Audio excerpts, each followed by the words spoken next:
What's going on, everybody? Welcome to your 9th Android tutorial for the new Boston. What we're going to do in this tutorial is set up our buttons and basically use a method that's going to make the buttons do something when we click the button. So we're going to just set that up. We aren't actually going to define what the button does when it clicks, but if you guys are brand new to programming, this again will be probably pretty confusing for the most part, but I'm going to try and break it down a little bit and then we'll review it later on down the road. But I just want to show you guys how to set this up. Now what we've done, we set up two variables called add and subtract. They're both the type button, so they're button variables. And then we set up a reference to the XML again by the findViewById method. Now also within this onCreate method, so it'll be the second bracket up within there, this is where we're going to set up our OnClickListener.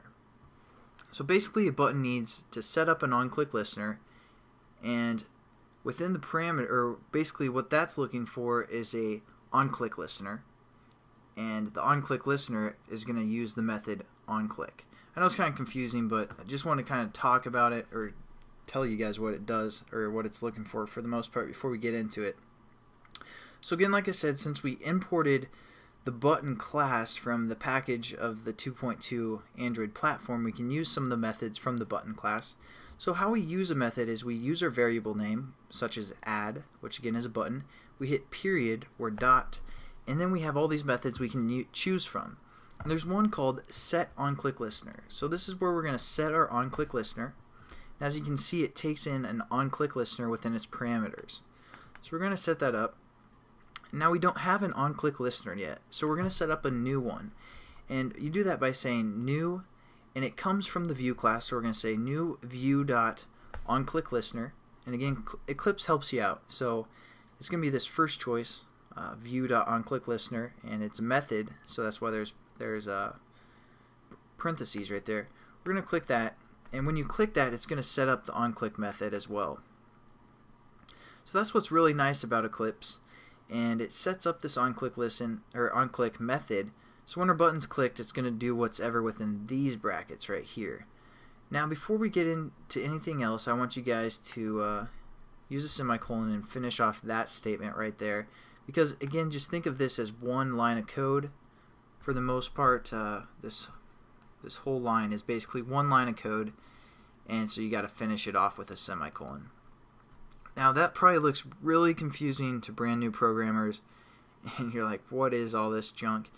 Trust me guys, the more you use buttons, the more this will become familiar. I just wanted you guys to get a layout like this so you get kind of familiar with that. Basically, again, a button needs an OnClickListener, so we have to set the OnClickListener. So we set it by using the method setOnClickListener, and that takes an OnClickListener within its parameters. Well, I'm saying that a lot, so it's probably confusing you guys. But since we didn't have one, we had to set up a new one right here, and we kind of defined it by, or there's an onClick method that we can use, and again, this is where we're going to actually make our button do something.